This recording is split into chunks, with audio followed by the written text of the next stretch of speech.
Assalamualaikum warahmatullahi wabarakatuh. Saya akan menjelaskan tentang pasar oligopoli. Sebenarnya, apa itu pasar oligopoli? Oligopoli berasal dari dua kata, yaitu oligos yang berarti banyak dan polein yang berarti menjual. Jadi, secara bahasa, oligopoli berarti menjual dalam jumlah banyak. Sedangkan dalam ilmu ekonomi, pasar oligopoli adalah suatu jenis pasar di mana hanya terdapat beberapa produsen atau penjual untuk menyediakan keperluan dari pembeli yang banyak di pasar. Oleh karenanya, pasar oligopoli tergolong sebagai salah satu jenis pasar persaingan tidak sempurna. Tujuan pasar oligopoli yaitu agar konsumen dapat memilih produk sesuai dengan keinginannya. Oleh karena hal ini membuat peningkatan kesadaran produsen untuk memuaskan kebutuhan konsumen dan perusahaan terus melakukan inovasi dan pengembangan produk semakin lebih baik. Faktor terbentuknya pasar oligopoli ada dua. Yang pertama, adanya efisiensi skala besar. Maksudnya yaitu adanya penghematan teknologi dan biaya produksi. Hal ini menjadikan pelaku usaha lebih selektif untuk turut serta dalam pasar. Efeknya hanya segelintir perusahaan saja yang berani mengambil peran di dalamnya.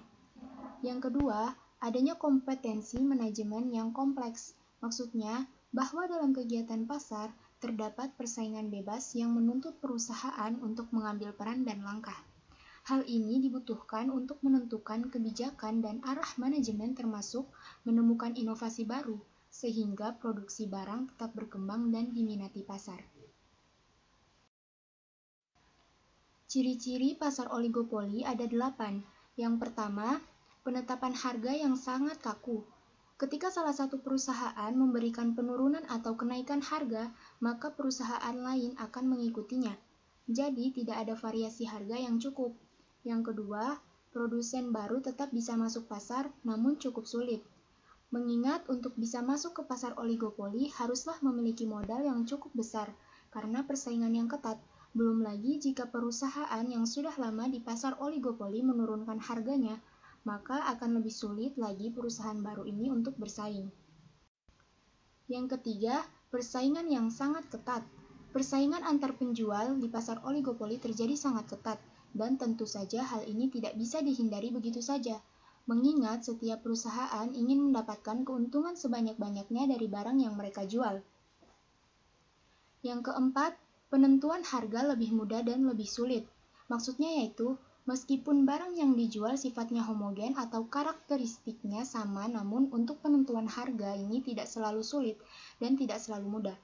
Biasanya, jika salah satu produsen memiliki inovasi yang baru terhadap produknya, maka produsen ini akan menetapkan harga yang lebih tinggi. Yang kelima, barang bersifat homogen namun terdiferensiasi. Barang-barang yang dijual memang jenisnya sama, namun ada beberapa fitur yang berbeda, seperti perangkat komputer dengan berbagai fitur dan bentuk. Yang keenam, kurang dari 10 penjual. Jumlah konsumen yang ada di pasar oligopoli memanglah sangat banyak, namun jumlah penjual di pasar ini tidak lebih dari 10 penjual.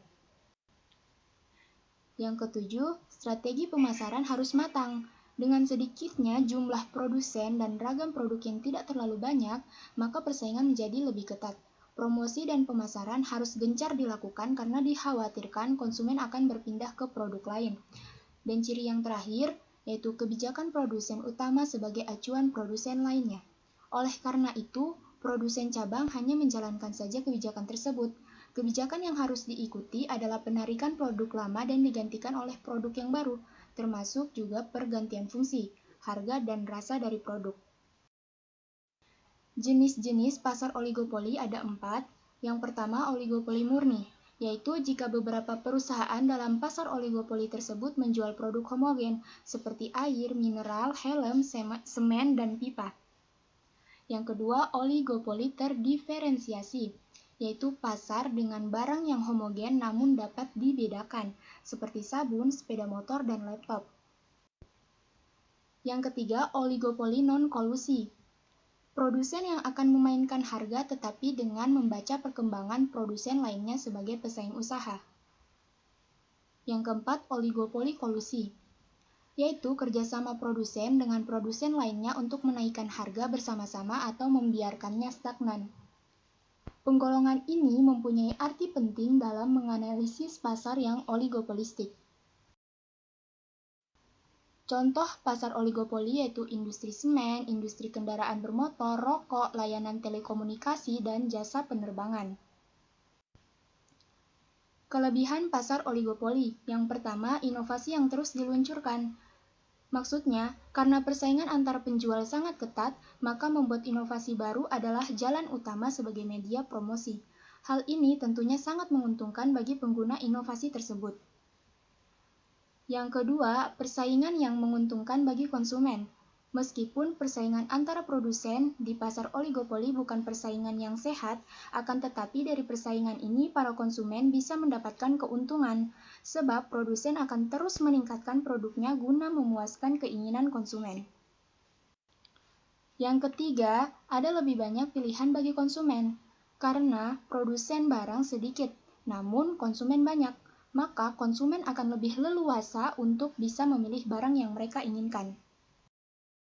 Kekurangan pasar oligopoli yang pertama, produsen baru sulit untuk masuk ke pasar. Karena persaingan yang sangat ketat antara produsen membuat sulitnya produsen baru untuk memasuki pasar. Yang kedua, peranan produsen yang berkuasa sangat mempengaruhi pasar.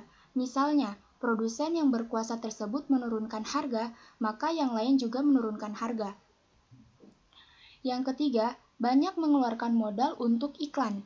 Selain inovasi dan promosi, hal yang perlu diperhatikan juga yaitu membuat iklan agar konsumen mengetahui jenis produk yang akan dijual. Keseimbangan pasar oligopoli. Analisis keseimbangan oligopoli tidak menekankan dimensi waktu melainkan kompetisi. Perusahaan seimbang atau tidak bukan saja dilihat dari kemampuan mengatur output dan harga, akan tetapi juga kemampuan memprediksi perilaku pesaing.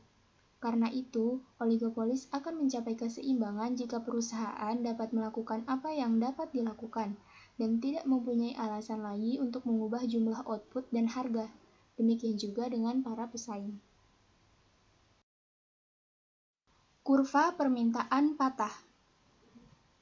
Asumsi tentang teori kurva permintaan patah yang pertama, industri telah dewasa, baik dengan diferensiasi produk maupun tanpa diferensiasi produk. Yang kedua, jika suatu perusahaan menurunkan harga, maka perusahaan lainnya akan mengikuti dan menandingi penurunan harga tersebut, sehingga kurva permintaannya akan sangat inelastis di bawah. Yang ketiga, jika perusahaan menaikkan harga, maka perusahaan lainnya dalam industri tidak akan mengikutinya. Kalaupun mengikuti, akan menaikkan harga sedikit saja, sehingga kurva permintaannya berbentuk elastis di bagian atas.